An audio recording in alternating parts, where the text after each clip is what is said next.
नमस्कार, मैं हूं जयश्री नागदा और आप देख रहे हैं बेबाक राजस्थान।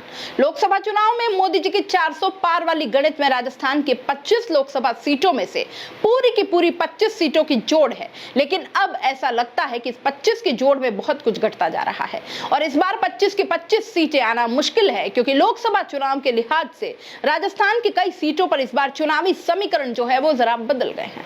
दरअसल इस चुनाव में कई ऐसे दिग्गज हैं जो इस बार भी चुनावी ताल ठोक रहे हैं, लेकिन नए डंडे और नए झंडे के साथ। चुनावी मौसम में पाला बदलने के साथ राजस्थान की लगभग 6 ऐसी लोकसभा सीटें हैं जहां पर नेताओं के दल बदलने और नई पार्टी के युवा नेता ने चुनावी टक्कर को और ज्यादा दिलचस्प बना दिया है। चलिए आपको इन 6 सीटों के साथ साथ यहां बदले समीकरणों को भी समझाते हैं। सबसे पहले बात चूरू लोकसभा सीट की। इस सीट पर कांग्रेस प्रत्याशी के तौर पर राहुल कस्बा चुनाव मैदान में है, जबकि बीजेपी ने पैरा ओलंपियन देवेंद्र झाझरिया को प्रत्याशी बनाया है।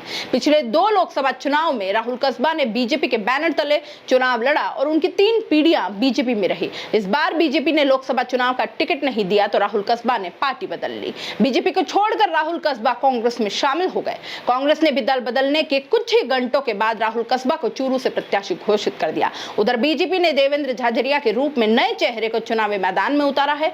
झाझरिया के परिवार का अब तक राजनीति से कोई ताल्लुक नहीं रहा। अब जाहिर तौर पर सवाल यह है कि मोदी ब्रांड पर चुनाव लड़ रही भाजपा में इस बार क्या चूरू की जनता पीएम मोदी के चेहरे को ध्यान में रखकर देवेंद्र झाझरिया को समर्थन देती है, या राहुल कस्बा का ही पलड़ा भारी रहता है? ये बहुत बड़ा सवाल है। चलिए बात करते हैं नागौर की, जहां नागौर लोकसभा सीट पर चेहरे वही हैं, लेकिन राजनीतिक दल बदल गए हैं। नागौर सीट से भाजपा प्रत्याशी ज्योति मिर्धा चुनावी मैदान में है, जबकि कांग्रेस ने आरएलपी के साथ गठबंधन किया है। अब आरएलपी से हनुमान बेनीवाल का चुनाव लड़ना तय है। पिछले लोकसभा चुनाव में ज्योति मिर्धा कांग्रेस की प्रत्याशी थी और हनुमान बेनीवाल बीजेपी समर्थित आरएलपी प्रत्याशी थे। इस बार ज्योति बीजेपी प्रत्याशी हैं और बेनीवाल जो है वो कांग्रेस के समर्थित प्रत्याशी है, यानी चेहरे वही है, सिर्फ राजनीतिक दल बदल गए हैं। अब जनता के साथ इस बार कंफ्यूजन की स्थिति तो हो गई है कि वो पार्टी के साथ रहे, अपने पसंदीदा नेता के साथ रहे, क्या करे। बीजेपी प्रत्याशी ज्योति मिर्धा और हनुमान बेनीवाल दोनों जाट समाज से आते हैं और अनुभवी नेता हैं। ऐसे में मतगणना से पहले ये अंदाजा लगाना काफी मुश्किल है कि किसका पलड़ा जो है वो भारी रहने वाला है। वहीं पश्चिमी राजस्थान की बाड़मेर जैसलमेर लोकसभा सीट की बात करें तो इस बार काफी रोचक बन गई है ये सीट। भारतीय जनता पार्टी ने तो पुराने चेहरे यानी मौजूदा सांसद कैलाश चौधरी को चुनाव मैदान में उतारा है, लेकिन कांग्रेस ने नए चेहरे पर दांव खेल दिया है। कांग्रेस ने आरएलपी से कांग्रेस में आए उम्मेदी लाल बेनीवाल को प्रत्याशी बनाया है। अब उम्मेद राम बाड़मेर के उभरते हुए नेता हैं। उन्होंने 2 बार राष्ट्रीय लोकतांत्रिक पार्टी के बैनर तले चुनाव लड़ा, लेकिन दोनों बार मामूली अंतर से हार गए। अब वो आरएलपी छोड़कर कांग्रेस में आ चुके हैं। दोनों दलों के प्रत्याशी जाट समाज के हैं। इस सीट पर भी यह दिलचस्प होगा कि क्षेत्र की जनता अपने चहेते नेता के समर्थन में मतदान करती है या फिर राजनीतिक पार्टी की विचारधारा पर वोट देती है। सीकर लोकसभा सीट पर भी इस बार मुकाबला जरा टक्कर का होगा। बीजेपी ने सीकर से मौजूदा सांसद सुमेधानंद सरस्वती को फिर से चुनावी मैदान में उतारा है, जबकि कांग्रेस ने मार्क्सवादी कम्युनिस्ट पार्टी के साथ गठबंधन किया।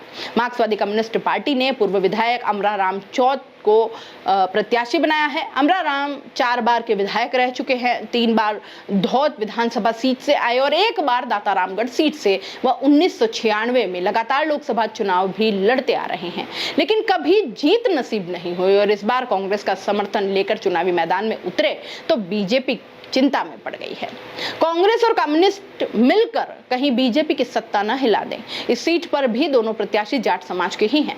अमरा राम सीकर जिले के मुंडवाड़िया सरस्वती हरियाणा के रोहतक के रहने वाले हैं। शेखावती के मजबूत किसान नेता होने के नाते अमरा राम का पलड़ा जरा भारी हो सकता है। अब बात करते हैं कोटा बूंदी लोकसभा सीट से भाजपा ने मौजूदा सांसद और लोकसभा स्पीकर ओम बिरला को फिर से चुनावी मैदान में उतारा है, तो वहीं भाजपा से कांग्रेस में आए कद्दावर नेता प्रहलाद गुंजल को कांग्रेस ने इस बार टिकट दिया है। पिछले 30 साल से भारतीय जनता पार्टी के वरिष्ठ नेता और 2 बार विधायक रहे प्रहलाद गुंजल ने भाजपा को अलविदा कह दिया और कांग्रेस में शामिल हो गए। अब कांग्रेस का दामन थामने के दौरान गुंजल ने कहा था कि भाजपा में जीवन खपाने वालों की कोई कद्र ही नहीं है। नए नेता को मुख्यमंत्री बना दिया जाता है और पुराने नेताओं को भुलाया जा रहा है। अब कांग्रेस ने प्रहलाद गुंजल को कोटा बुद्धि लोकसभा सीट से प्रत्याशी बना मैदान में उतार दिया। ऐसे में यह लोकसभा सीट भी अब हॉट सीट बन गई है। हालांकि ओम बिरला भी मजबूत प्रत्याशी हैं, लेकिन प्रहलाद गुंजल भी कम नहीं है। गुंजल जब कांग्रेस में आए तो हाड़ौती के कई नेताओं ने भी उनके साथ कांग्रेस पार्टी ज्वाइन की। गुंजल के चुनावी मैदान में होने के चलते इस सीट से भाजपा प्रत्याशी ओम बिरला की जीत आसान नहीं होगी।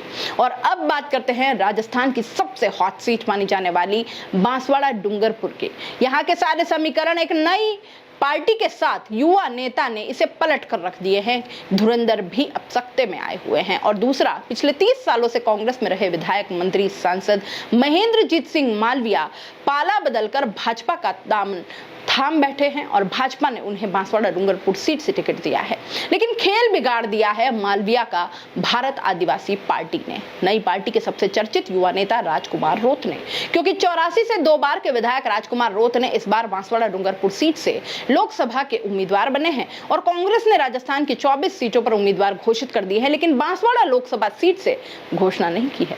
हालांकि बीएपी पार्टी और कांग्रेस का गठबंधन नहीं हुआ है, लेकिन इसके बावजूद कांग्रेस ने राजकुमार रोत के लिए ऐसा लगता है कि ये सीट छोड़ दी है, क्योंकि कांग्रेस खुद नहीं चाहती कि यहां मुकाबला त्रिकोणीय हो और महेंद्रजीत सिंह मालविया चुनाव जीते। क्योंकि अगर कांग्रेस ने मौन समर्थन भी राजकुमार रोत को दिया और अपना कोई उम्मीदवार नहीं उतारा तो मालविया के लिए ही नहीं, भाजपा के लिए भी मुश्किलें खड़ी होने वाली हैं।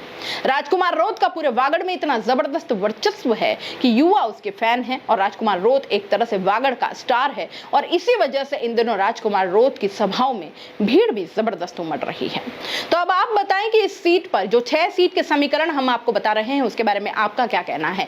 क्या होगा, किसकी जीत होगी, किसकी हार होगी, कितने समीकरण अभी बिगड़ सकते हैं, कितने नेताओं की पक्ष में वोट जा सकते हैं या राजनीतिक दलों को देखकर जनता इस बार वोट करेगी? क्या लगता है, अपनी राय कमेंट बॉक्स में जरूर लिख दीजिए और जाते जाते चैनल को लाइक, शेयर और सब्सक्राइब करना मत भूलिएगा। हाय फ्रेंड्स, आज हम आ चुके हैं मयंक इलेक्ट्रॉनिक्स 2.0 सेक्टर 14 में, जो है सैटेलाइट हॉस्पिटल के सामने। ये स्टोर पिछले 20 साल से आपको दे रहा है प्रीमियम क्वालिटी सर्विसेज और प्रोडक्ट्स। मयंक इलेक्ट्रॉनिक्स 2.0 पे आपको एक ही छत के नीचे मिल जाता है इलेक्ट्रॉनिक्स, फर्नीचर, होम अप्लायंसेस और किचन इक्विपमेंट। सिर्फ और सिर्फ मयंक इलेक्ट्रॉनिक्स पे आपको मिलता है 5000 प्लस की खरीद पर वर्थ 3000 की स्मार्ट वॉच और 10,000 प्लस की खरीद पर वर्थ 4000 का ट्रॉली बैग बिल्कुल फ्री। तो फ्रेंड्स, मैंने तो मेरा एलईडी टीवी और फ्री ट्रॉली बैग ले लिया है। आप भी आइए और विजिट कीजिए मयंक इलेक्ट्रॉनिक्स 2.0 को।